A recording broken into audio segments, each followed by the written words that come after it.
This is your host, Dub FFG, with your fantasy football GOAT strategies for the week 1 of the fantasy football season. How did you do? Did you win or did you lose? Let me know down in the comments section.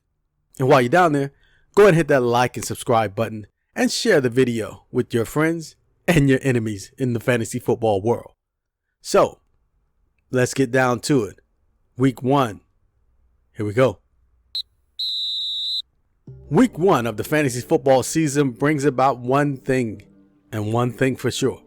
That is the microwave champion. Yeah, week 1 has that effect on fantasy football players. Some become microwave champs in one form or another. We'll get into those two or three different forms. But it is hilarious because you see what it creates in people and the psychology of people, what it creates. Matter of fact, let's stop hesitating. Let's get into it. Week 1, the conclusion of week 1 fantasy football season creates the trading day mentality. What is that? The trading day mentality is every Monday of every fantasy football season, particularly week 1, becomes the biggest trading day offers. Because those that are losing or have lost, they now want to blow up their team. They want to trade for somebody that was successful or a player that was successful in week 1 because their superstar players didn't perform. Why? It's week 1. It's a 17-week fantasy football season for most leagues. Some play 18. Why? Your star player didn't perform. Okay, week 1, no problem. Because you got to remember, week 1 is similar to an extended preseason. So some of the teams are still just working out the kinks. But it counts. So trading day mentality, 1, creates an emotional mentality because that person or those fantasy football players believe that week 1's results are going to be similar throughout the entire year for them. But how so? Simply because your star players didn't perform? Now, if they get injured, that's another situation. But if they simply didn't perform, again, look at Ezekiel Elliott, only had about 30 yards rushing on minimum carries. Same thing for Derrick Henry, Julio Jones. Those are your superstars that didn't perform in week 1 like they normally would. And they're on the trading blocks already. People want microwave success. And that's what week 1's fantasy football results or conclusion brings about out of fantasy football players, male or female. Because you got to remember, there's a good portion of there's a diverse dynamic that plays fantasy football. So trading day fantasy football mentality, don't be that player. Don't be him.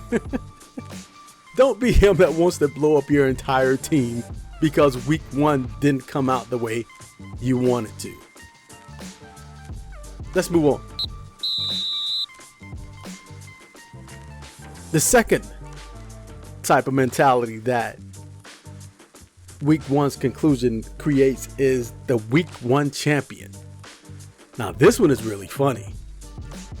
This one is not as highly emotional as the trading day mentality, but it is just as delusional as the trading day mentality. Why? Because that person that won most of his games in different fantasy leagues believe that they have the team to beat. Their superstar players perform well. They're talking the most trash now, but they have no thoughts or little thoughts of adjusting and evaluating their team. That's the danger of the week 1 champion, because he's looking at his starters. They all balled out. Then he looks at his bench, and most, if not all of them, also balled out, but they just weren't in the game. So that creates that I'm a champion in week 1. Mind you, there are 17 or 16 more weeks to play. But that's the flip side of a trading day mentality, is the week 1 champion. Both delusional. Let's continue. The final one. Now, this one is the most beneficial. This is the mentality of chess mind and poker face.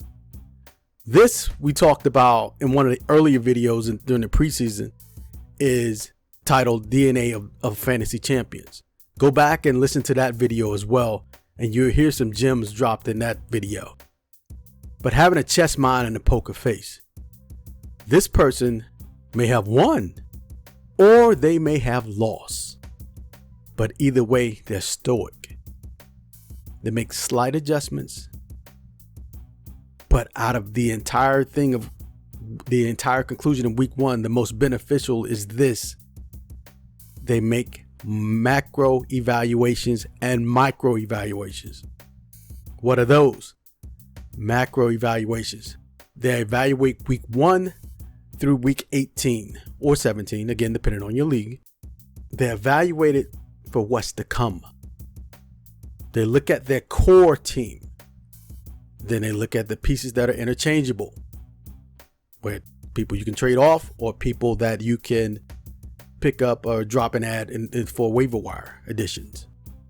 The micro evaluations are, in this case, this season would be divided into thirds, or the 3 parts. Let me say it that way. Week 1 through week 6, week 7 through week 12, and week 13 through week 18. Those are the micro evaluations. So the stoic, chess mind, poker face may have won, may have lost, but he's staying the course. That's the thing. Regardless if there was a sunny day in week 1 or there was a rainy day, a stormy day for his team or teams in any league, he's staying the course with his core. So he's going to live or die with his core with interchangeable parts. That's the mindset of a fantasy football champion. Less emotional, more strategic. Chess mind, poker face. Those are the 3 mentalities that week 1 conclusion creates in fantasy football.